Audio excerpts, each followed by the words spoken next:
Hello students, welcome back to Edu Online. Myself Deepak Kumar वत्स। आइए शुरू करते हैं अपनी unit first A that is communication skills. और कम्युनिकेशन स्किल्स में हम सेशन 5 पर डिस्कस कर रहे हैं। इसके फर्स्ट पार्ट पर हम प्रीवियस वीडियो में डिस्कस कर चुके हैं। And what is the session number 5? Demonstrate basic writing skills. और ये हमारा सेशन 5 का पार्ट 2 है। उम्मीद करता हूँ आप सभी ने इसका फर्स्ट पार्ट भी देखा होगा, और यदि आपने नहीं देखा है तो आप उसको ज़रूर देख लें। उसका लिंक आपको आई टैब में भी मिल जाएगा और इस वीडियो के डिस्क्रिप्शन में भी आपको उसका लिंक मिल जाएगा। ऐसा मैं इसलिए कह रहा हूँ क्योंकि राइटिंग स्किल्स हम इस सेशन में लर्न कर रहे हैं, और writing skill play an important role in our personal, professional and educational life also. हर जगह हमें ये मदद करता है। कौन? राइटिंग स्किल्स एक ऐसा स्किल है जो आपको हर जगह जिसकी ज़रूरत होती है। जो भी नॉलेज हम एक्वायर करते हैं उसको हमें रिप्रेजेंट करना होता है, और रिप्रेजेंट करने के लिए हम या तो ओरली हम उसको रिप्रेजेंट करते हैं अथवा हमें उसे रिटन में नोट डाउन करके देना होता है। और नोट डाउन आप करेंगे तब आपको राइटिंग स्किल्स की आवश्यकता होती है। यह केवल एक इन्फॉर्मेशन टेक्नोलॉजी का ही पार्ट नहीं है, इसी में एक आप इसको टॉपिक है ऐसा ना समझ कर लर्न करें, बल्कि आपको राइटिंग स्किल्स अपने इम्प्रूव करने हैं। इस तरह से आपको इसको देखना है और समझना है। तो आइए शुरू करते हैं। एक नज़र डालते हैं हमने प्रीवियस वीडियो में किन टॉपिक्स पर डिस्कस किया था। वहाँ पर हमने फ्रेज के बारे में जाना था, क्लोज क्या होते हैं इसके बारे में जाना था, सेंटेंस क्या होता है and what are the parts of a sentence, sentence के कौन कौन से पार्ट होते हैं, और पंक्चुएशन मार्क्स का हम सेंटेंस में कैसे यूज़ करते हैं। इन टॉपिक्स पर हम अपनी प्रीवियस वीडियो में डिस्कस कर चुके हैं। इस वीडियो में हम डिस्कस करेंगे types of a sentence, sentence कितने प्रकार के होते हैं। Next, parts of speech, important part of this video. Part of speech का हमें पता होना चाहिए। आपने चलिए जब इसको हम डिस्कस करेंगे तभी इसके बारे में बात करेंगे। नेक्स्ट हम लर्न करेंगे paragraph writing, how to write a paragraph in a better way, एक पैराग्राफ को अच्छे तरीके से हम कैसे लिख सकते हैं। आर्टिकल हम कैसे लिख सकते हैं। And then we discuss over speech writing, speech हम कैसे राइट कर सकते हैं। इन सभी टॉपिक्स पर हम डिस्कस करेंगे। तो आइए सबसे पहले चलते हैं अपने फर्स्ट टॉपिक की तरफ, that is types of a sentence. Types of a sentence को हम एक ग्राफ की मदद से समझने की कोशिश करेंगे। सेंटेंस को बेसिकली 2 पार्ट्स में डिवाइड किया गया है on the basis of purpose, purpose के आधार पर मतलब उद्देश्य के आधार पर सेंटेंस को डिवाइड किया गया है, और दूसरा on the basis of structure, जो सेंटेंस की स्ट्रक्चर है उसके हिसाब से उसको कैटेगराइज किया गया है। 2 बेसिस पर हमने इसको कैटेगराइज किया हुआ है। अब देखेंगे हम first on the basis of purpose. Purpose के आधार पर सेंटेंस कितने प्रकार का होता है। First, declarative sentences, next interrogative sentences, third one is imperative sentences, and the fourth one is exclamatory sentences. One by one हम इनको समझेंगे आगे डिटेल में, अभी हम इसकी स्ट्रक्चर को समझ रहे हैं। So on the basis of structure इसको 3 कैटेगरी में डिवाइड किया गया है। First one is simple sentences, and the second one is compound sentences, and the third one is complex sentences. So these are the types of sentences on the basis of purpose and on the basis of structure. One by one इसको हम समझते हैं। सबसे पहले आइए देखते हैं हम on the basis of purpose में जो हमारा फर्स्ट टाइप है that is declarative sentence. Declarative sentence कौन से होते हैं? The sentence that states facts, describe things और रिपोर्ट्स इवेंट्स। मतलब ऐसे सेंटेंसेस जो किसी फैक्ट के बारे में बताते हों, किसी वस्तु को डिस्क्राइब कर रहे हों, या किसी इवेंट के बारे में बता रहे हों, तो वो सेंटेंसेस क्या कहलाते हैं? डिक्लेरेटिव सेंटेंस कहलाते हैं। दी sentences always with a full stop. इस प्रकार के जो सेंटेंस होते हैं उनके लास्ट में हमेशा हम कौन सा पंक्चुएशन मार्क्स यूज करते हैं? फुल स्टॉप यूज करते हैं। सो इसके कुछ एग्जाम्पल देखते हैं हम, जैसे Shyamlal worked very hard, Shyamlal बहुत मेहनत करता था, तो ये क्या है? फैक्ट के बारे में हम बता रहे हैं। So this is a declarative sentence, और इसीलिए हमने इसके लास्ट में क्या लगाया? फुल स्टॉप लगाया। पंक्चुएशन के बारे में हम पहले भी डिस्कस कर चुके हैं, और ये आपको यूज़ करनी है और सही से करनी होती है। ये आपके सेंटेंस के पूरे मूड और टोन को चेंज कर सकती है। Next sentence is Delhi is situated on the bank of Yamuna. ये क्या कर रहा है? दिल्ली को डिस्क्राइब कर रहा है ये sentence. So this is also a declarative sentence. The next one is he did not waste his time, वह अपना समय बर्बाद नहीं करता था, तो यह भी फैक्ट के बारे में हमें बताया जा रहा है। So this is a declarative sentence. The next one is I like to drive a car, ये किसके इवेंट के बारे में हम बता रहे हैं कि मुझे कार चलाना पसंद है, एक इवेंट के बारे में रिपोर्ट कर रहा हूँ मैं आपको कि ये जो घटना है मुझे अच्छी लगती है। So this is also a declarative sentence. And आप देखेंगे यहाँ पर सभी के लास्ट में हमने क्या प्लेस किया है, फुल स्टॉप। सो डिक्लेरेटिव सेंटेंस के लास्ट में हमेशा हम फुल स्टॉप लगाते हैं। नेक्स्ट टाइप के बारे में हम डिस्कस करेंगे, इंटेरोगेटिव सेंटेंस। इंटेरोगेटिव, जैसे कि आप नाम से ही पता चल रहा है, आपने अगर थोड़ी पुलिस के कार्य की आपको नॉलेज है तो वहाँ पर एक वर्ड यूज होता है इंटेरोगेशन, पूछताछ करते हैं जब वो, तो ऐसे जो सेंटेंस होते हैं जो कुछ क्वेश्चन पूछते हैं उनको हम क्या कहते हैं, इंटेरोगेटिव सेंटेंस कहते हैं। And these sentences always and with a question mark, और इनके लास्ट में हमेशा क्या आता है, क्वेश्चन मार्क आता है। इसके एग्जाम्पल देखेंगे हम। First example is do you know him, क्या तुम उसे जानते हो। दिस इज अ क्वेश्चन, यह क्या है, एक क्वेश्चन है, हम किसी से सवाल पूछ रहे हैं, तो यह क्या हुआ आपका इंटेरोगेटिव सेंटेंस, और इसके लास्ट में हम क्वेश्चन मार्क ही लगाएंगे। एज यू कैन सी है, आप देख सकते हैं यहाँ पर हमने क्वेश्चन मार्क ही लगाया है। नेक्स्ट एग्जाम्पल देखते हैं, when did you meet him, तुम उसे कब मिले थे। So this is also a question, यह भी एक क्वेश्चन है, इसके लास्ट में हमने क्या लगाया, क्वेश्चन मार्क लगाया। सो this is a interrogative sentence. Have you watch the first part of this session, क्या आपने इस सेशन का फर्स्ट पार्ट देखा है, तो मैं आपसे क्वेश्चन कर रहा हूँ। So this is also a interrogative sentence and we put a question mark in the last of this sentence. Did you meet him yesterday, क्या तुम उसे कल मिले थे, again a question is here, so we have placed a question mark in the last of the sentence and this is a interrogative sentence. And the next type on the basis of purpose is imperative sentence. imperative sentence कौन से होते हैं, this type of sentence may or may not have a subject. इस तरह के जो sentence होते हैं उनमें सब्जेक्ट आपका हो भी सकता है और नहीं भी हो सकता है। ये जो सेंटेंस होते हैं वो किस प्रकार के होंगे, इनमें आपको कोई ऑर्डर दिखाई देगा, कोई रिक्वेस्ट दिखाई देगी, कोई एडवाइस देता हुआ दिखाई देगा, कोई कमांड आपको इसमें दिखाई देगी, या फिर सजेशन के लिए हम इंपरेटिव सेंटेंस का इस्तेमाल करते हैं। ऐसे सेंटेंस जिनमें कोई ऑर्डर, रिक्वेस्ट, एडवाइस, कमांड या सजेशन दिखाई दे रहे हैं तो वह सेंटेंस क्या होते हैं, आपके इंपरेटिव सेंटेंस होते हैं। और यह सेंटेंस भी फुल स्टॉप से ही एंड होते हैं। जैसे please pass me the pen, ये क्या है, एक रिक्वेस्ट है, तो this is a imperative sentence, और यह भी हमने इसके लास्ट में क्या किया, देखिए फुल स्टॉप प्लेस किया है। Next, don't touch this picture, इस पिक्चर को मत छुओ, this is a command, so this is a imperative sentence and we have placed a full stop in the last of this sentence. Next is let us not go, this is a suggestion, क्या हमें चलना नहीं चाहिए, so this is a suggestion, let us not go, तो suggestion है। Suggestion क्या होता है, इंपरेटिव सेंटेंस होता है, और इसके लास्ट में हम क्या लगाएंगे, फुल स्टॉप लगाएंगे। The next one is get out of the room, this is N order, yes, so we have placed a full stop in the last of this sentence. So these are the types of sentence, and what type of these are imperative sentence, yes. And the next type is exclamatory sentence. exclamatory sentence कौन से होते हैं, the sentence that expresses surprise, admiration, sorrow, anger, frustration and other feelings, जो इस तरह की feelings को represent करते हैं सेंटेंस। कौन सी, जैसे सरप्राइज हुआ, किसी की प्रशंसा कर रहे हैं आप, दुख के बारे में बता रहे हैं, गुस्से के बारे में, फ्रस्ट्रेशन को शो कर रहे हैं, इस तरह की जो फीलिंग्स होती हैं वो जिन सेंटेंस के थ्रू रिप्रेजेंट की जाती हैं उन्हें हम क्या कहते हैं, एक्सक्लेमेटरी सेंटेंस कहते हैं। और इन सेंटेंस के लास्ट में हमेशा एक्सक्लेमेशन मार्क आता है। इसके एग्जाम्पल देखेंगे हम।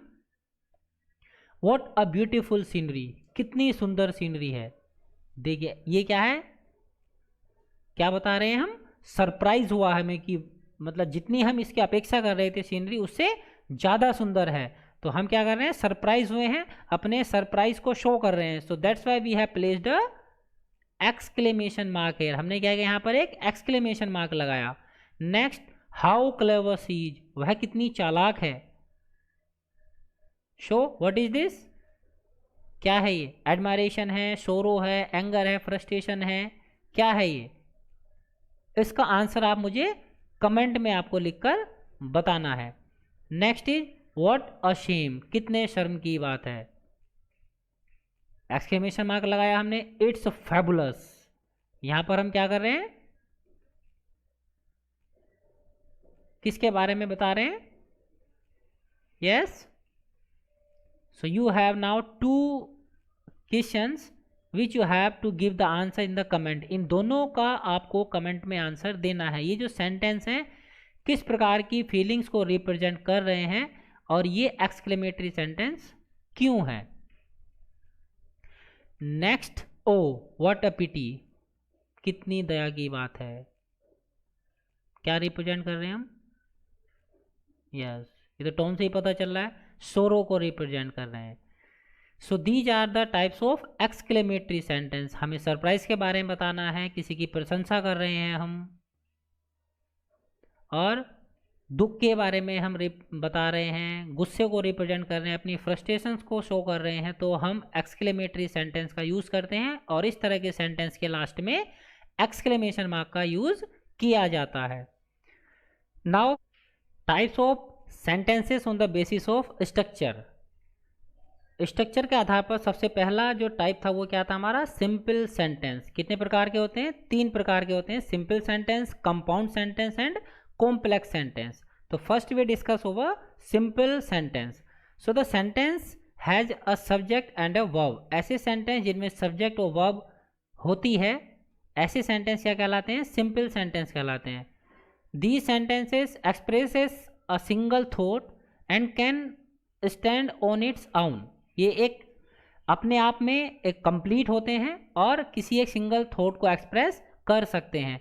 It consists of an independent clause, और इसमें एक इंडिपेंडेंट क्लॉज होती है जो किसी दूसरे क्लॉज पर डिपेंड नहीं करेगी। जैसे words live in nests, word अपने घोंसले में, अपने तो यहाँ मैंने बोल दिया उसके लिए तो यहाँ पर नहीं लिखा हुआ है, लेकिन words live in nests means चिड़िया घोंसले में रहती है। तो एक सिंगल थॉट को ये आसानी से रिप्रेजेंट कर रहा है, अपने आप में कंप्लीट है। एक यहाँ पर क्लोज है आपकी और वो किसी दूसरे पर डिपेंडेंट नहीं है, मतलब वर्ड नेस्ट्स में रहती हैं, ये किसी दूसरे पर डिपेंड नहीं कर रहा है। नेक्स्ट, द डॉग बार्क्स, ये भी एक सिंपल सेंटेंस है। Next, the baby cried for food and the last one is the girls and boys assembled in the playground. सो ये हमारे एक सिंपल सेंटेंस के एग्जाम्पल हैं। इनमें सब्जेक्ट भी है आपका और वर्ब भी है, और ये एक सिंगल थॉट को रिप्रेजेंट कर रहे हैं और अपने आप में ये कंप्लीट हैं। तो इस तरह के सेंटेंस क्या कहलाते हैं, सिंपल सेंटेंस कहलाते हैं।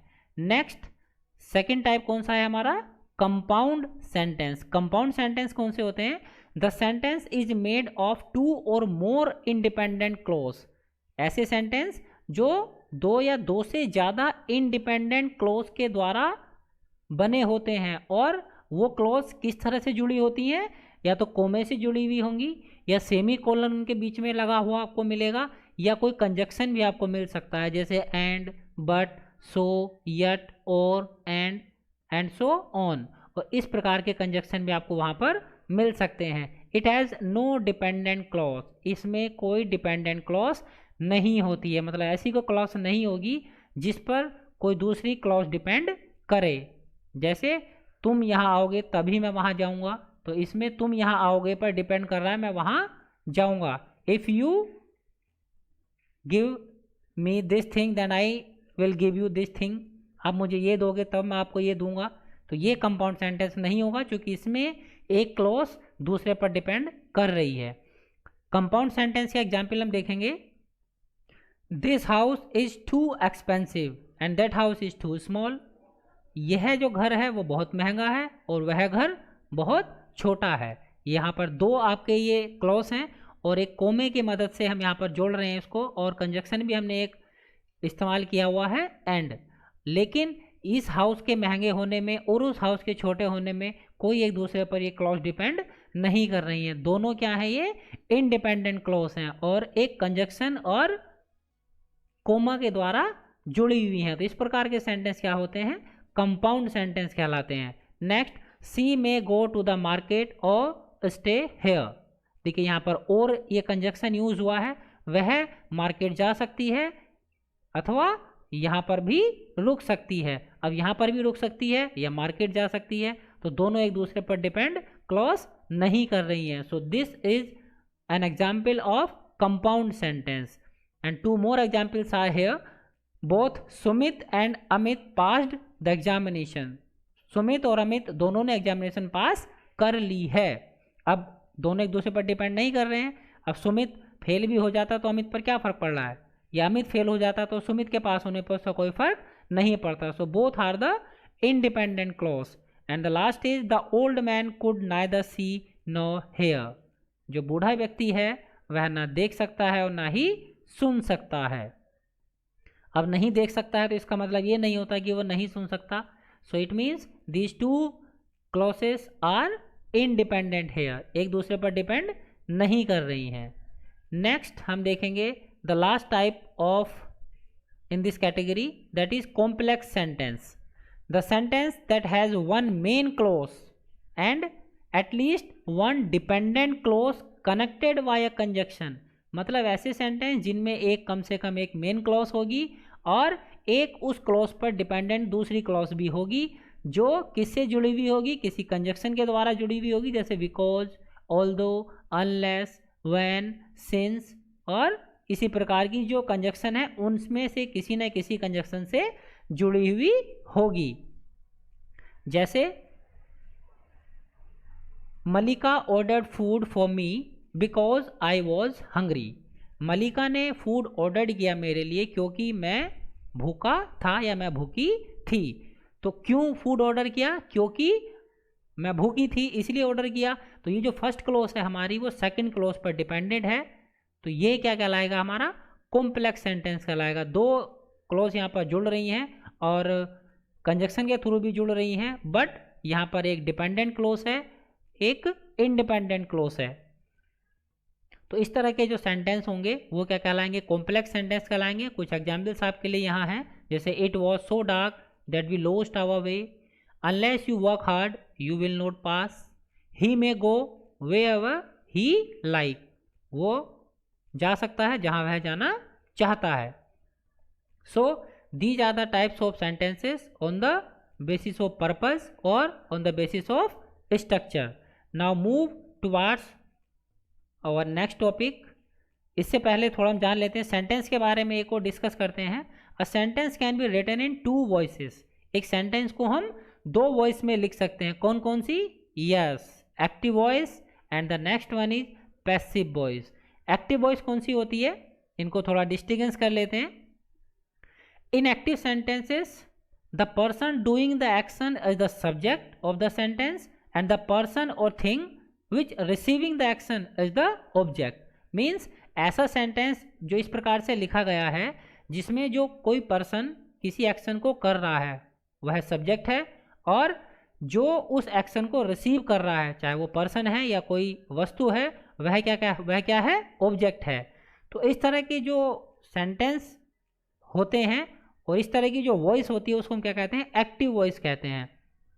इसी प्रकार से दूसरे पैसिव वॉइस में क्या होता है, पैसिव सेंटेंसेस में जो पर्सन एक्शन कर रहा होता है वो ऑब्जेक्ट होता है और जो पर्सन या थिंग एक्शन को रिसीव कर रही होती है वह क्या होता है, सब्जेक्ट होता है। इसका एग्जाम्पल देखते हैं हम, जैसे someone has clean the window, किसी ने विंडो को साफ कर दिया है। तो समवन ये क्या हो गया, सब्जेक्ट हो गया, और किसको क्लीन किया, विंडो को। तो एक्शन किसके द्वारा हो रहा है, समवन के द्वारा हो रहा है यहाँ पर। तो समवन क्या हुआ, सब्जेक्ट, और विंडोज क्या हुई यहाँ पर, ऑब्जेक्ट। लेकिन अगर इसी सेंटेंस को हम पैसिव वॉइस में लिखेंगे तो क्या लिखा जाएगा, the windows have been cleaned, the windows have been cleaned. अब देखिए विंडोज कौन साफ हुई है, अब यहाँ पर एक्शन किसने रिसीव हो रहा है, विंडोज़ के द्वारा, विंडो साफ हुई है। तो ये विंडो को हमने क्या किया यहाँ पर, ये सब्जेक्ट के रूप में है, किसमें, पैसिव वॉइस में, और जबकि यही एक्टिव वॉइस में किसके रूप में था, ऑब्जेक्ट के रूप में था। एक और एग्जाम्पल देखते हैं, the hunter killed the lion. अब यहाँ पर एक्शन कौन कर रहा है, हंटर, और किस पर कर रहा है, लायन पर। तो लायन क्या है, हमारा ऑब्जेक्ट है, और हंटर क्या है, हमारा सब्जेक्ट है। इसी को अगर हम पैसिव में देखेंगे तो क्या होगा, the lion was killed by the hunter. अब देखिए लायन यहाँ पर क्या है, सब्जेक्ट है, and the hunter is here now subject. ऐसे ही they called off the meeting, और इसको पैसिव में लिखेंगे तो क्या होगा, the meeting was called off. यहाँ पर मीटिंग फर्स्ट एक्टिव वॉइस में हमारी ऑब्जेक्ट थी, और पैसिव वॉइस में हमारी मीटिंग क्या बन गई है, सब्जेक्ट बन गई है। So these are the two voices in which a sentence can be written. और दो स्पीच भी होती है हमारी, डायरेक्ट और इनडायरेक्ट, उसके बारे में डिस्कस करेंगे। अभी फिलहाल हम चलते हैं पार्ट्स ऑफ स्पीच पर। देखिए पार्ट्स ऑफ स्पीच क्या होती हैं, these plays an important role. इसका बहुत बड़ा रोल होता है इंग्लिश में। आपको पार्ट्स ऑफ स्पीच के बारे में सही से पता होना जरूरी है। अगर आपको पार्ट्स ऑफ स्पीच के बारे में सही से नहीं पता है, तब आप सेंटेंस का गलत मीनिंग निकाल सकते हैं। Basically there are 8 basic parts of speech in the English language. कितने प्रकार के होते हैं, 8 प्रकार के होते हैं। कौन कौन से, noun, pronoun, adjective, verb, adverb, preposition, conjunction and interjection. These are the parts of speech in English language. The part of speech shows how the word is used within the sentence. जो part of speech है ये क्या बताते हैं कि जो word use हुआ है sentence में वो किस तरह से हुआ है, उसका meaning क्या है, वो किस तरह से function करेगा। अगर आपने किसी word को यह आइडेंटिफाई नहीं किया कि ये किस पार्ट्स ऑफ स्पीच में या किस तरह से यूज़ हो रहा है, तो आप उसका गलत मीनिंग निकाल सकते हैं। जैसा आप डिक्शनरी में अगर आप देखेंगे किसी वर्ड का मीनिंग, तो एक वर्ड के आपको बहुत सारे मीनिंग मिलते हैं, और वहाँ पर आपको लिखा हुआ मिलेगा नाउन के रूप में यूज़ हो रहा है तो इसका ये मीनिंग होगा, और अगर ये आपका प्रोनाउन मतलब वर्ब के रूप में यूज़ हो रहा है तो आपका इसका ये मीनिंग होगा, एडजेक्टिव के रूप में अगर ये यूज़ हो रहा है तो इसका ये मीनिंग होगा। तो अगर आपने यह नहीं आइडेंटिफाई किया कि ये किस तरह से सेंटेंस में यूज़ हो रहा है, तो आप उसका कोई सा भी मीनिंग ले सकते हैं। So be careful when you are identifying the parts of speech. अब इनको हम डिटेल में समझेंगे वन बाय वन। सबसे पहला हमारा पार्ट ऑफ स्पीच है नाउन। सो नाउन क्या होता है, a noun is the name of a person, place, thing और आइडिया। ये सब डेफिनेशन आप जानते ही हैं। So a word that refers to a person, place, thing और क्वालिटी, उसको क्या कहते हैं, हम नाउन कहते हैं। और फर्दर नाउन को भी आगे कैटेगराइज किया गया है। जैसे first one is proper noun. Proper noun कौन सी होती है, names of particular person, places और थिंग। किसी व्यक्ति का नाम, प्लेस का नाम या किसी वस्तु का नाम, इस तरह की जो नाउन होती हैं उन्हें हम क्या कहते हैं, प्रॉपर नाउन कहते हैं। इसके एग्जाम्पल जैसे Nimisha, Nalini, Kerala, the Ganga. These are the examples of proper noun. Next is common noun. Common noun क्या होती है, a noun that is not the name of one particular thing और पर्सन। मतलब ऐसी नाउन जो किसी पर्टिकुलर प्लेस या किसी व्यक्ति का नाम तो नहीं है, but a name for the complete category. लेकिन उस पर्टिकुलर कैटेगरी, एक किसी कैटेगरी के लिए वो नेम है, तो उसको हम क्या कहेंगे, कॉमन नाउन कहेंगे। जैसे ट्री, डॉग, वाटर। अब डॉग क्या है, डॉग एक कैटेगरी है आपकी जिसके अंदर मतलब बहुत सारे कुत्ते आते हैं, और ये क्या है, पर्टिकुलर एक कैटेगरी है, किसी एक का नाम नहीं है। जैसे ट्री, और ट्री में क्या होता है, ट्री क्या है, कैटेगरी है, पेड़ के अंदर बहुत सारे कई प्रकार के पेड़ आते हैं। So this is a common noun. The next one is collective noun. Collective noun मतलब अ कलेक्शन ऑफ पर्सन्स और things taken together as a group. जब हम किसी व्यक्ति के ग्रुप को या किसी वस्तु के ग्रुप को एक साथ लेते हैं, ग्रुप बना लेते हैं उसका, तो वो जो उसके लिए जो वर्ड यूज़ करते हैं हम, that is called collective noun. Example में क्या आएगा, जैसे फैमिली। फैमिली क्या है, कुछ पर्सन्स का एक ग्रुप होता है। टीम, कुछ एक विशेष प्रकार के लोगों का एक ग्रुप होता है। ऑडियंस, यह भी क्या है, पर्टिकुलर किसी एक चीज़ को देखने वाले लोगों का एक ग्रुप होता है। Bundle, this is also a example of collective noun.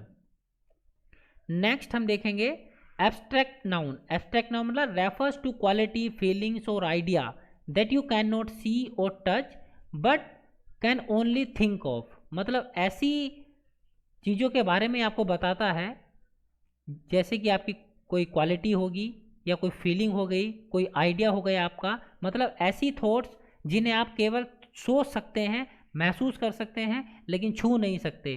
तो उस तरह की जो नाउन्स होती हैं उन्हें क्या कहते हैं? एब्स्ट्रैक्ट नाउन कहते हैं। जैसे ब्यूटी, हीट, ट्रूथ, लव, करेज, ऑनेस्टी, ये सब क्या है? ये क्वालिटी हैं, फीलिंग्स हैं, लेकिन हम इन्हें छू नहीं सकते, केवल महसूस कर सकते हैं, इनके बारे में सोच सकते हैं। Next is countable noun. Countable noun means common noun that can be counted in numbers. ऐसी नाउन्स जिन्हें नंबर्स में काउंट किया जा सकता है उन्हें हम क्या कहते हैं? काउंटेड नाउन्स कहते हैं। They have both singular and plural forms. ये दोनों फॉर्म्स में पाई जाती हैं, सिंगुलर में भी होगी और प्लूरल फॉर्म्स में भी आपको मिलेगी। इसका एग्जाम्पल देखेंगे हम, जैसे बॉय और इसका प्लूरल आपको मिलेगा boys, chair, chairs, pencil, pencils. अब ये हमने चलिए आगे चलते हैं। Next that is uncountable noun. Uncountable noun क्या होती है? Nouns that can not be counted in numbers. ऐसी नाउन जिन्हें हम नंबर्स में काउंट नहीं कर सकते हैं। They do not have a plural noun. इनके पास प्लूरल फॉर्म नहीं होती है। जैसे हेल्थ, एडवाइस। अब हेल्थ को हम मेजर नहीं कर सकते, एडवाइस को हम मेजर नहीं कर सकते, काउंट नहीं कर सकते। Rice, milk, butter, information, these are the examples of uncountable nouns. Next हम देखते हैं parts of speech, that is pronoun. Pronoun क्या होता है? A word used in place of a noun. एक ऐसा वर्ड जो नाउन के स्थान पर इस्तेमाल किया जाता है। A pronoun is usually substituted for a specific noun. जो प्रोनाउन होता है वह हमेशा किसी न किसी एक स्पेसिफिक नाउन को सब्स्टिट्यूट करता है, which is called its antecedent, जिसे हम क्या कहते हैं? एंटीसीडेंट कहते हैं। ऐसे किसी एग्जाम्पल में लिखा हमने Ram is going to temple, he is a very good person. Ram मंदिर जा रहा है, वह एक बहुत अच्छा व्यक्ति है। तो राम के लिए हमने आगे दूसरे सेंटेंस में क्या प्रोनाउन यूज किया? ही। तो जो राम है वो क्या कहलाएगा? ही के लिए एंटीसीडेंट कहलाएगा। प्रोनाउन को टाइप्स के आधार पर अलग अलग पार्ट्स में डिवाइड किया गया। आइए देखते हैं वो कौन कौन से पार्ट हैं। पहला है आपका पर्सनल प्रोनाउन। जैसे इसके एग्जाम्पल क्या होंगे आपके? I, we, you, it, they. These are the examples of personal pronoun. ये क्या किसको रेफर्स करते हैं? टू अ स्पेसिफिक पर्सन और थिंग। जो किसी पर्टिकुलर व्यक्ति या किसी वस्तु के बारे में बताते हैं, ऐसे प्रोनाउन आपके क्या कहलाते हैं? पर्सनल प्रोनाउन कहलाते हैं। The next is possessive pronouns. Possessive pronouns क्या करते हैं? These indicates ownership. ये ऑनरशिप को इंडिकेट करते हैं। इसका एग्जाम्पल है आपके mine, yours, hers, his, its, ours and theirs.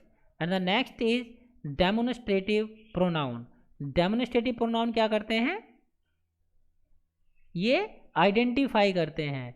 इसको हम डेमोन्स्ट्रेशन के लिए इस्तेमाल करते हैं, या फिर किसी चीज़ को पॉइंट करने के लिए या किसी चीज़ को रेफर करने के लिए हम किसका इस्तेमाल करते हैं? डेमोन्स्ट्रेटिव नाउन का इस्तेमाल करते हैं। जैसे दिस, दैट, दीज और those. And the next is interrogative pronounce. Interrogative pronounce कौन से होते हैं? जिनमें हम क्वेश्चन आस्क करते हैं। जिन प्रोनाउंस की मदद से हम क्वेश्चन आस्क करते हैं, जिनका इस्तेमाल क्वेश्चन आस्क करने के लिए किया जाता है, जैसे what, which, who, whom। And the next is reflexive pronouns. Reflexive pronouns are used to emphasize another noun और प्रोनाउन, जैसे herself, myself, himself, itself, yourself और themself. And the last one is the second last is indefinite pronouns. इसके example everyone, someone, somebody and none. And the last is relative pronoun. Relative pronoun introduce a subordinate clause.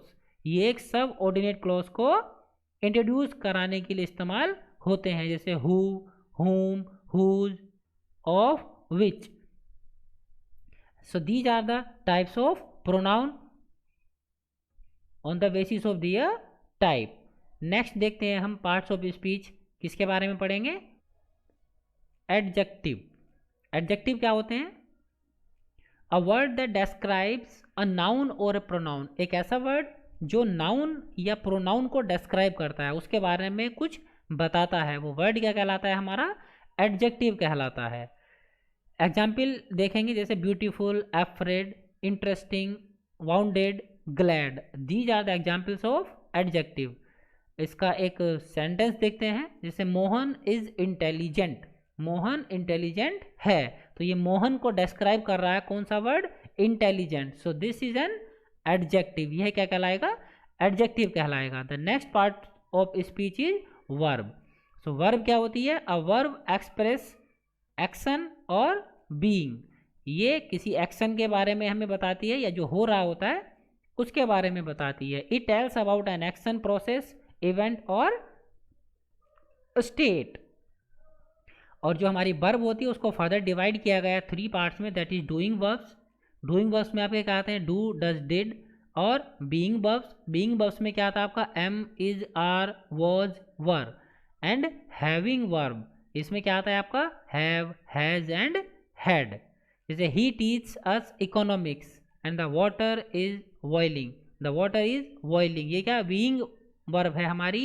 And he teach us economics, ये क्या कहलाएगी आपकी? Doing verb में आपकी आएगी। Next part of speech देखते हैं, और इसको फर्दर आप अच्छे से सीख सकते हैं। टेंस इसके लिए आपको पढ़ने होंगे, वहाँ पर आपको वर्ब और हेल्पिंग वर्ब के बारे में आपको डिटेल में जानकारी मिल जाती है। नेक्स्ट पार्ट ऑफ स्पीच है हमारा एडवर्ब। एडवर्ब क्या होता है? अ वर्ड दैट डिस्क्राइब और add to the meaning of a verb, an adjective, another adverb और a whole sentence. Means adverb क्या करता है हमारा? ये मॉडिफाई कर सकता है किसको? The meaning of a verb, verb के मीनिंग को मॉडिफाई कर सकता है या उसको डिस्क्राइब करता है, या किसी जो एडजेक्टिव यूज हुआ है उसको मॉडिफाई या डिस्क्राइब कर सकता है, या जो कोई दूसरा एडवर्ब है उसको डिस्क्राइब या मॉडिफाई कर सकता है। But it never modify a noun, लेकिन ये नाउन को मॉडिफाई नहीं करता है। It usually answer the questions, ये यूजुअली इस तरह के क्वेश्चंस का आंसर देता है, जैसे व्हेन, कब हुआ, वेयर, कहाँ, हाउ, कैसे, वाई, क्यों, अंडर व्हाट कंडीशन। इस तरह के जो क्वेश्चंस होते हैं उनके जवाब हमें किससे मिलते हैं? एडवर्ब से मिलते हैं। एडवर्ब उन्हीं इसी प्रकार के सवालों का जवाब होता है। एडवर्ब को भी on the basis of type categorize किया गया है, जैसे एडवर्ब ऑफ टाइम, जो टाइम के बारे में बताए, जैसे noun, now, then, soon, yet, still. Next is adverb of place, here, there, near, far, outside.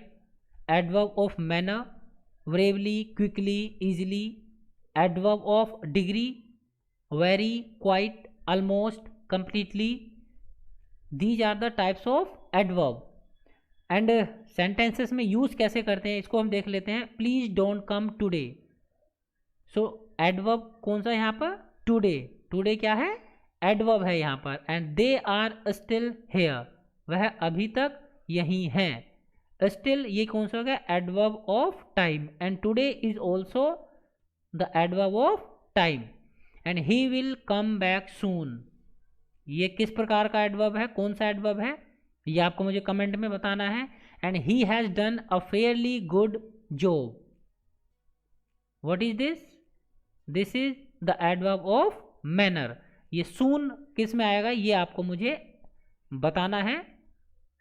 Next हम देखेंगे parts of speech, that is conjunction.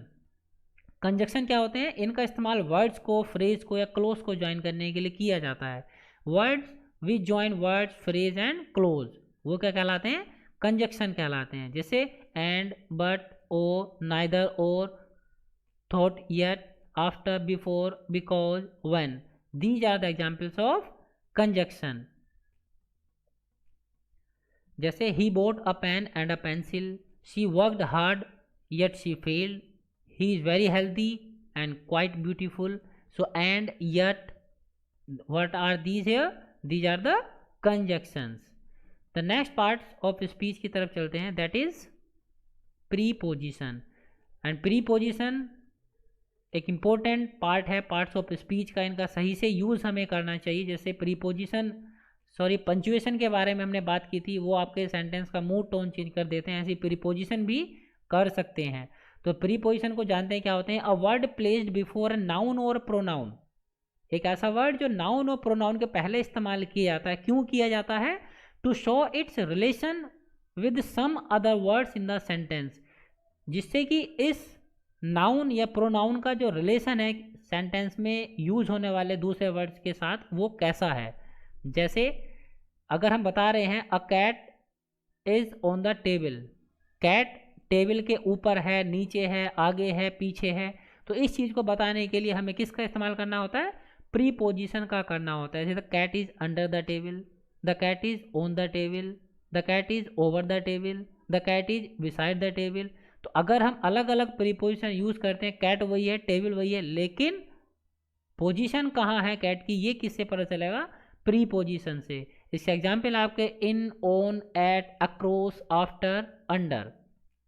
जैसे एग्जाम्पल देखेंगे, the book was on the table, the dog was running behind him, and there was a long queue at the bus stop. So what are the preposition here? In the first sentence, on is the preposition. In the second sentence, behind is the preposition. And in the third sentence, what? At. Yes. So these are the preposition. The next is interjection. Interjection क्या होता है? A word that expresses sudden and strong feelings. एकदम से या बहुत तेज जो feelings होती हैं उनको एक्सप्रेस करने के लिए जिन वर्ड्स का इस्तेमाल किया जाता है उन्हें हम क्या कहते हैं? इंटरजेक्शन कहते हैं। It is followed by exclamation sign, और इन वर्ड्स के बाद में हम क्या करते हैं? एक्सक्लेमेशन साइन लगाते हैं, जैसे वाओ, हुर्रे, ओहो। इस तरह के जो वर्ड्स होते हैं उनके बाद में हम क्या लगाते हैं? एक्सक्लेमेशन मार्क लगाते हैं, और ये क्या कहलाते हैं? आपके इंटरजेक्शन कहलाते हैं। जैसे hurray, we won the competition, wow, what a beauty she is, sorry I did not mean to step on your toes. So these are the examples of interjection. अब देखते हैं हम next topic of this video, that is articles. Articles क्या होते हैं? A word that comes before noun to indicate which thing you are referring to. ऐसे word जो sentence में नाउन के पहले यूज होते हैं, यह उस वस्तु को रेफर करने के लिए इसके बारे में आप बता रहे हैं, वो क्या कहलाते हैं? आर्टिकल्स कहलाते हैं। आर्टिकल्स आपके दो प्रकार के होते हैं, इनडेफिनेट और डेफिनेट आर्टिकल्स। इनडेफिनेट में आपका आता है ए और एन, और डेफिनेट आर्टिकल्स में आता है आपका द। जहाँ पर आप डेफिनेट होते हैं वहाँ आप द का इस्तेमाल करते हैं, जहाँ डेफिनेट नहीं होते हैं वहाँ आप ए और एन का इस्तेमाल करते हैं। A is use before the consonant sound, ये कॉन्सोनेंट साउंड के पहले इस्तेमाल होता है। An is use before the vowel sound. देखिए यहाँ पर लिखा हुआ कॉन्सोनेंट साउंड, कॉन्सोनेंट के पहले ए होता है, जरूरी नहीं है कॉन्सोनेंट साउंड आनी चाहिए। जैसे अगर हम लगाते हैं एच ओ यू आर, और होता है, एच क्या है? कॉन्सोनेंट है, बट उसके पहले हम एन लगाते हैं, एन आर। आर क्योंकि साउंड किसकी आ रही है? वोवेल की आ रही है, इसलिए हमने क्या लगाया? एन लगाया। तो वर्ड से हमें लेटर से मतलब नहीं है, हमें मतलब है किससे? साउंड से। नेक्स्ट आर्टिकल देखते हैं, दैट इज द। द कहाँ यूज करते हैं हम? The is use at the beginning of a noun group to refer to someone और something that is already mention. The का इस्तेमाल हम ऐसे नाउन ग्रुप के पहले करते हैं जो किसी व्यक्ति या किसी वस्तु के ग्रुप को रेफर कर रहा हो, उसके पहले हम क्या लगाते हैं? द का यूज़ करते हैं।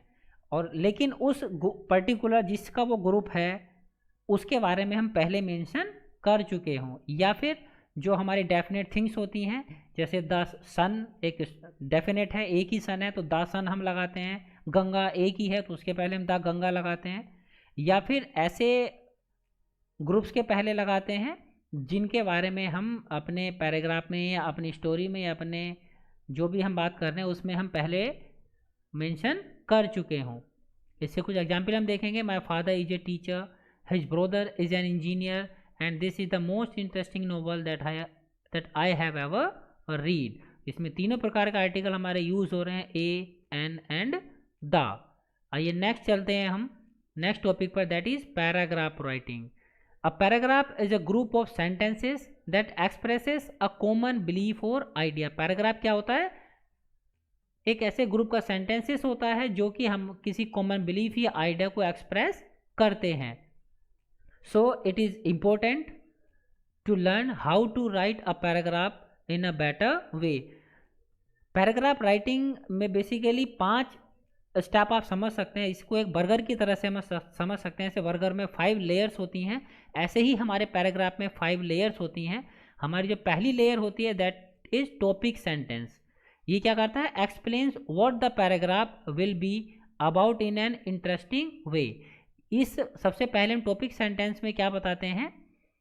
हम बताते हैं कि जो ये पैराग्राफ है किस चीज़ के बारे में है और ये कितना इंटरेस्टिंग हो जाएगा, होने वाला है, या उसे हम एक अच्छी इंटरेस्टिंग वे में रिप्रेजेंट करते हैं कि हम आगे इस पैराग्राफ में क्या क्या बताने वाले हैं। ऐसी जैसे दूसरी लेयर हमारे यहाँ पर होती है वेजिटेबल्स और चीज़ की, तो ऐसे ही हमारे उसमें पैराग्राफ में लेयर होती है, उसको हम बोलते हैं डिटेल्स 1। इसमें क्या होता है? Includes example to explain this detail. मतलब जो डिटेल आप देंगे यहाँ पर उससे रिलेटेड आपको एग्जाम्पल देने हैं। तीसरी लेयर आपकी वह भी डिटेल्स की होगी, इसमें आप दूसरी डिटेल देंगे, इसमें भी आपके एग्जाम्पल होंगे जो इस दूसरी डिटेल को एक्सप्लेन कर रहे होंगे। नेक्स्ट 4th लेयर में भी आपको क्या करना है? डिटेल से देनी है। And these also includes examples to explain this detail. जो डिटेल आप यहाँ देंगे उस डिटेल को एक्सप्लेन करने के लिए एग्जाम्पल भी वहाँ पर आप देंगे। And the last 5th layer is conclusion. Restarts the topic and wraps the paragraph. Topics को क्या करना है? एक बार रीस्टार्ट करना है आपको। लास्ट में आपको कंक्लूजन में सब बता देना कि हमने कहाँ से शुरू किया था, क्या चीज़ें हमने बताई, और लास्ट में हमको क्या कर देना, उसको पैराग्राफ को एंड कर देना है। And these are the 5 layers which we must keep in our mind while writing a paragraph. Next there are 4 essential elements for writing a paragraph. हमें 4 चीज़ों का ध्यान बेसिकली रखना चाहिए जब हम पैराग्राफ को राइट कर रहे हैं। सबसे पहले unity. Unity in a paragraph begins with the topic sentence.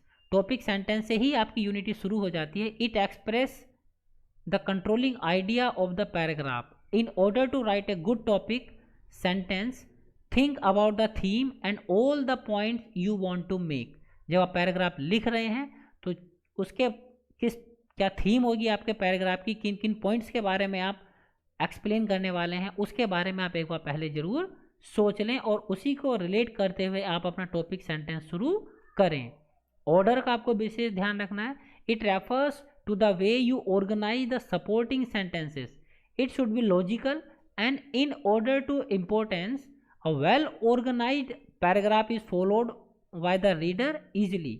मतलब जो आपने पैराग्राफ में जो सेंटेंसेस यूज़ किए हैं उनकी ऑर्डरिंग आपकी सही होनी चाहिए, लॉजिकल होनी चाहिए। जो फैक्ट आपको पहले बताना है वो आपको पहले ही बताना है, और जो आपको बाद में बताना है उसके सपोर्टिंग जो एग्जाम्पल्स है वो आपको वही देने हैं। ऐसा ही नहीं कोई फैक्ट आपने अब बताया और उसके सपोर्टिंग एग्जाम्पल आप 3-4 लाइन के बाद दे रहे हैं। Proper order helps the reader to grasps the meaning and avoid confusion. अगर आप ऑर्डरिंग सही रखते हैं सेंटेंसेस की तो जो रीडर होगा आपके पैराग्राफ का वो उसका मीनिंग आसानी से समझ जाएगा और कन्फ्यूजन क्रिएट नहीं होगा।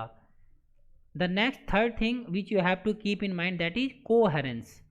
If there is coherence in your paragraph the reader would be able to understand easily. Sentence within a paragraph need to connect to each other and work together as a whole. जो paragraph में आप sentence use कर रहे हैं वो sentence एक दूसरे से कनेक्टेड होने चाहिए। ऐसा ही नहीं कि एक सेंटेंस में आपने कुछ बताया और दूसरे सेंटेंस में आप कहीं और चले गए, और जब वो सेंटेंस मिल जाए तो वो पूरे एक लगना चाहिए। Using a consistent verb, tense and point of view are important ingredients of coherence. Coherence के लिए आपको क्या करना है? वर्ब का आपका विशेष ध्यान रखना है, टेंसेस का आपको सही से ध्यान रखना है, so that the viewer can easily grasp the knowledge from your paragraph. The next is completeness. It means that a paragraph is well developed and ends in a proper manner. इसका क्या मतलब है कि आपका जो पैराग्राफ है वो well developed होना चाहिए और एक प्रॉपर तरीके से एंड होना चाहिए। If all the sentences clearly and sufficiently support the main idea then your paragraph is complete. Means आपने किसी एक आइडिया को लेकर पैराग्राफ शुरू किया होगा और जितने उसमें सेंटेंस यूज किए हैं वो सब उसी आइडिया के सपोर्ट में होने चाहिए। अगर ऐसा है तब आपका पैराग्राफ कंप्लीट है। The concluding sentence of the paragraph should summarize your main idea by reinforcing your topic sentences. Means जो आपका कंक्लूडिंग सेंटेंस होगा, जो आप पैराग्राफ के लास्ट में लिखते हैं, कि फिफ्थ लेयर होगी, वो आपके जो मेन आइडिया है जो आप लेकर चले थे शुरू में और जो उससे रिलेटेड आपने सपोर्टिंग सेंटेंस दिए हैं उन सबको समराइज करना चाहिए। Next, tips for writing effective paragraphs. Effective paragraph लिखने के लिए कुछ टिप्स आपके लिए जो आपको ध्यान रखने चाहिए। Start writing the paragraph with a topic sentence that states the main idea, catch the reader's interest and set a tone for the rest of the paragraph। means जो टॉपिक सेंटेंस है वो आपको ध्यान से चूज करना है और सही तरीके से उसको लिखना है। Develop a paragraph using details, facts, statistics, incidents and anecdotes. Means paragraph के बीच में आपकी डिटेल्स, फैक्ट्स और कुछ डेटा आपका होना चाहिए, कुछ घटनाओं के बारे में आप उसमें बताएंगे तो आपका पैराग्राफ इम्प्रेसिव रहेगा। Organize the information in chronological order, spatial order, order of importance and order of familiarity और बाय कंपैरिजन एंड कॉन्ट्रास्ट। जो इंफॉर्मेशन है उसे आपको क्रोनोलॉजिकली ऑर्डर करना है, ऑर्डर करना है, ऑर्डर ऑफ इम्पोर्टेंस, इन चीज़ों आपको ध्यान रखना है। मतलब कौन सी चीज़ इंपॉर्टेंट है वो कहाँ आनी चाहिए, इस चीज़ का आपको विशेष तौर से ध्यान रखना है। When you want to write about a different idea make a new paragraph. जब आप एक नए आइडिया के बारे में आप बताना चाह रहे हैं तो आप एक नए पैराग्राफ को शुरू करें। Use a simple language and easily understood words.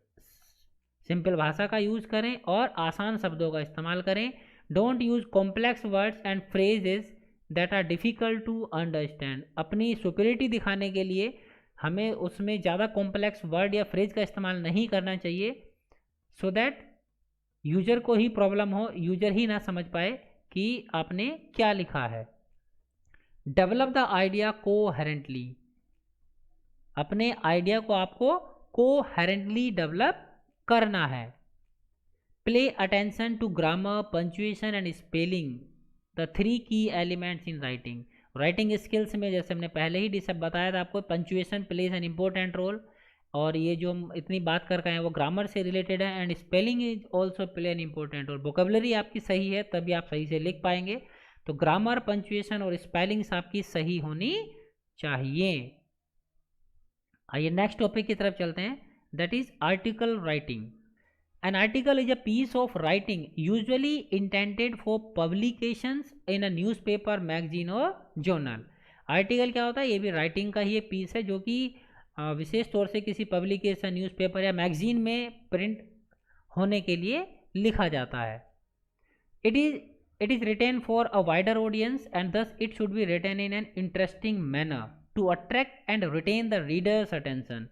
अब चूंकि ये बड़ी ऑडियंस के पास जाना है, अब आप किसी न्यूज़पेपर, मैगजीन में आर्टिकल देंगे तो बहुत सारे लोग उसको पढ़ते हैं, तो ये ज़रूरी होता है आपके लिए कि उसे आप इंटरेस्टिंग वे में लिखें ताकि वो ज़्यादा से ज़्यादा रीडर्स को अपनी ओर अट्रैक्ट कर सके।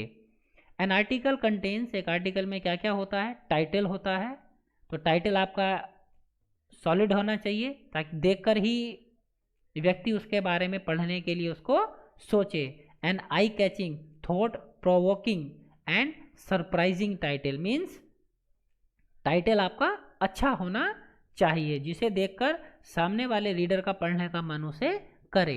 इंट्रोडक्शन, नेक्स्ट पार्ट होता है हमारा introduction, describing the topic to be covered. हम उन टॉपिक्स के बारे में बताएंगे जो हम इस आर्टिकल में कवर करने वाले हैं। नेक्स्ट होता है मेन बॉडी, इसमें 2 से 5 पैराग्राफ होंगे आपके जो डिटेल्स के आधार पर डेवलप किए गए होंगे। And the next will be the conclusion, summarising the topic और अ फाइनल ओपिनियन, रिकमेंडेशन और comment. And the next is name of the writer, date and place. और ये कहाँ लिखना है आपको? लेफ्ट साइड कॉर्नर पर लिखना होता है name of the writer, date and place. Left side means यहाँ पर आप लिखेंगे। So this is article writing and these are the parts of article: title, introduction, main body, conclusion and name of the writer, date and place. इसके कुछ हम tips देखेंगे। एक article हम कैसे लिख सकते हैं बेटर वे में। So there should be unity in all the paragraph of the article. जितने भी हम आर्टिकल में पैराग्राफ लिखे हैं उन सब में यूनिटी होनी चाहिए, एक दूसरे से वो जुड़े हुए होने चाहिए। ऐसा ना हो कि एक पैराग्राफ कुछ कह रहा है और दूसरा पैराग्राफ आपका कुछ कह रहा है। Each paragraph should deal with only one major idea which is conveyed in a single sentence called topic sentence। Means एक पैराग्राफ में क्या होना चाहिए आपका? एक तो आपका टॉपिक सेंटेंस होना चाहिए और बाकी के उससे सपोर्टिंग सेंटेंस उसमें होने चाहिए जो उसी टॉपिक सेंटेंस को कवर कर रहे हों। और अलग क्या कहना चाहिए, टॉपिक के लिए आप अलग पैराग्राफ लिखेंगे। So use appropriate vocabulary to convey what you want to say. Vocabulary का आपको विशेष तौर से ध्यान रखना है, सही वोकेबुलरी का इस्तेमाल करेंगे आप। Use the given information appropriately and carry out research for more information. Student who do their research well will never fall short of points. Means जिस पर्टिकुलर टॉपिक पर आप आर्टिकल लिख रहे हैं उसके ऊपर आपकी जो रिसर्च है और इन्फॉर्मेशन वो आपको कंप्लीट होनी चाहिए। जितनी रिसर्च और जितनी इन्फॉर्मेशन आपके पास होगी उतना ही आपके लिखने में उतनी आसानी रहेगी। आपको लिखने के लिए पॉइंट्स आपको कम नहीं रहेंगे। Make a rough draft before you start writing your article. अपने आर्टिकल को लिखने से पहले आपको उसका एक रफ ड्राफ्ट बनाना है। Decide the number of paragraph to be written and what ideas are to be included in which paragraph. कितने पैराग्राफ आपको लिखने यहाँ पहले से डिसाइड कर लें और किस पैराग्राफ में किस आइडिया को आप कवर करने वाले हैं यह भी आप पहले से डिसाइड कर लें। Proper arrangement, logical progression and inter relation of ideas and sentences is important. जो सेंटेंसेस हैं उनका अरेंजमेंट आपका सही होना चाहिए, लॉजिकल होना चाहिए और उनके बीच में जो रिलेशन है, जो आइडियाज़ आपने वहाँ पर लिए हैं उनके बीच में जो रिलेशन है वो आपका लॉजिकल होना चाहिए। So these are the tips which you must keep in mind while writing a paragraph. Hope you have enjoyed the video and really this was a lengthy session but important to you all. ये सभी के लिए आपके लिए important है क्योंकि writing skills केवल आपका इंफॉर्मेशन टेक्नोलॉजी में ही नहीं आप अदरवाइज आपका हर सब्जेक्ट में आपका ये रोल प्ले करता है। So if you have like the video then please press the like button and share with your friends also, and still you have not subscribed the channel then click on the subscribe button or you can see the channel icon on your screen. Press that icon and you can subscribe the channel from there. And also don't forget to press bell icon so that you can get the notification for the newly uploaded videos. Again, thanks for watching Edu Online.